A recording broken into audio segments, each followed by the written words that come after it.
안녕하세요. 하자 없는 시공의 그만하자 장건입니다. 오늘은 시공사, 즉 건설사 선정을 위해서 건축주가 준비해야 할 사항이 무엇인지 알아보겠습니다. 건축 준비 단계에서 자금 계획에 차질이 생겼다면 어떻게 하죠? 예를 들면 자금 조달이 어려워졌어요.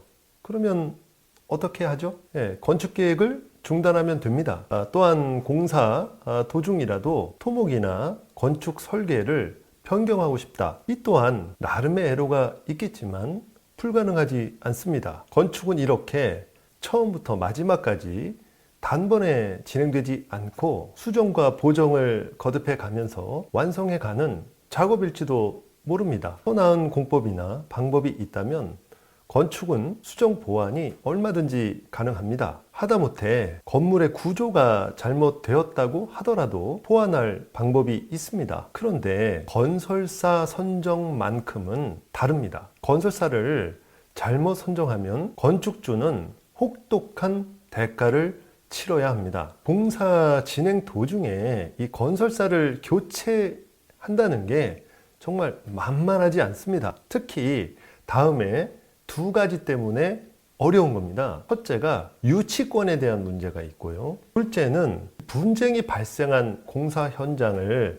다음 건설사가 맡으려 하지 않는다는 것입니다. 상식적으로 생각해 봐도 건설사가 얼마나 일감이 없으면 분쟁이 발생한 현장을 맡으려 하겠습니까? 분쟁이 발생한 현장에 들어오는 건설사도 진정성을 의심해 봐야 하는 것입니다. 그렇다면 어떤 건설사를 만나야 할까요? 건축주의 의견을 잘 들어주고 건축 설계 이해도가 높으면서 시공 능력이 뛰어난 그런 건설사를 만나면 되겠죠. 그러나 이런 건설사를 만났다고 하더라도 건축주는 건설사를 선정할 때 이런 부분을 다 무시하고 결국에는 견적 가격을 보고 건설사를 선택하는 경우가 사실은 가장 많습니다. 그 이유는 간단한데 건축주가 준비한 예산이 부족하기 때문이죠. 대출도 받아서 공사비 일부를 충당해야 하기 때문에 저렴한 견적 가격을 제시한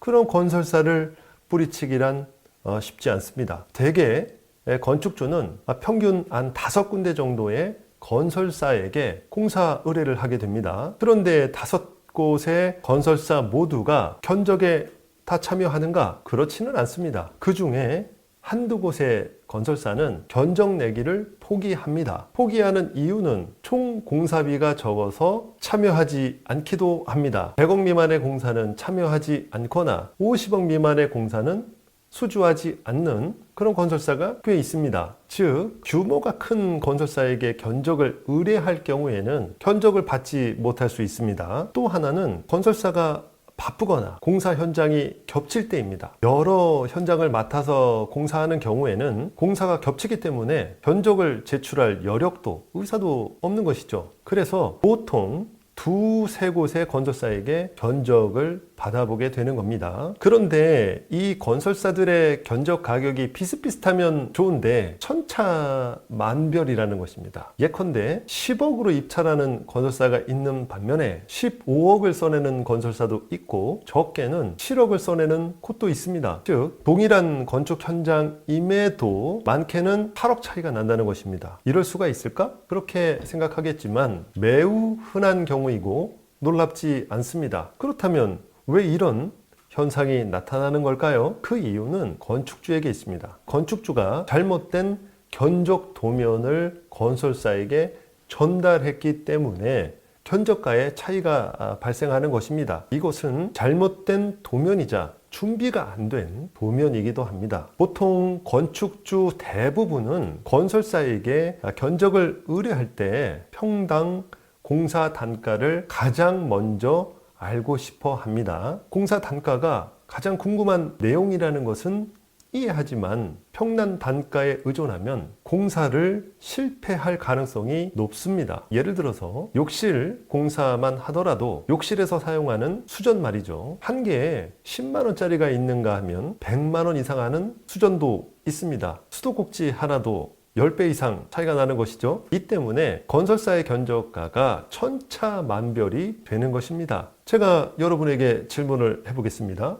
당신의 건물에 사용되는 철근은 국산입니까? 아니면 중국산입니까? 레미콘은 사제를 사용해도 됩니까? 아니면 브랜드를 사용해야 합니까? 바닥에 까는 마루는 사제입니까? 아니면 북유럽 자재입니까? 창호 같은 경우에는 어떻습니까? 이건입니까? LG입니까? 아니면 사제입니까? 욕실 마감은 타일입니까? 아니면 대리석입니까? 타일은 평당 3만원짜리입니까? 아니면 30만원짜리입니까? 허가 도면에는 제가 지금 질문한 이런 부분이 모두 빠져 있습니다. 그런데 이 도면으로 견적을 받기 때문에 견적 가격이 말도 안 되게 차이가 나는 것입니다. 허점투성이 도면은 분쟁을 야기합니다. 만약 건축주가 가장 저렴한 가격을 제시한 건설사와 무턱대고 공사 계약을 체결하면 건설사는 덤핑 수주하고 이윤이 남지 않는다는 것을 아는 순간부터 호의로 공사를 진행하지 않습니다. 분쟁이 시작되는 것입니다. 그럼에도 불구하고 허가 도면으로 견적을 받으시겠습니까? 이 문제는 허가 도면에만 국한되지 않습니다. 구조까지 완료된 도면을 살펴봐도 브랜드가 명시되지 않은 도면이 대부분입니다. 아마도 건축주는 건설사가 알아서 해달라는 뜻이거나 아니면 건축주가 귀찮아서이거나 잘 몰라서 그러는 것 같습니다. 건설사도 마찬가지입니다. 건축주에게 견적을 제시할 때 브랜드 명을 비롯해서 자재 스펙을 명확히 제시해야 합니다. 그래야 나중에 상호 분쟁을 피할 수 있습니다. 저 같은 경우에는 그만하자에서는 아예 그 사진을 보여드립니다. 건물 외관 사진, 내부 사진, 방 사진, 욕실 있으면 욕실 사진, 계단이 있다면 계단 사진을 보여드리고 그 사진에 사용된 자재를 알려주고 그리고 단가를 제시합니다. 사진을 보여주면 건축주가 공사를 가늠하는데 큰 도움이 됩니다. 만약 건축주가 자재 단가를 낮추고 싶어 한다면 최대한 그와 비슷한 저렴한 자재와 단가를 알려주는 겁니다. 이때에도 사진이 있다면 같이 보여주는 겁니다. 그러면서 공사 단가를 상호 맞춰보는 것입니다. 그럼에도 불구하고 건축주와 건설사의 공사 단가가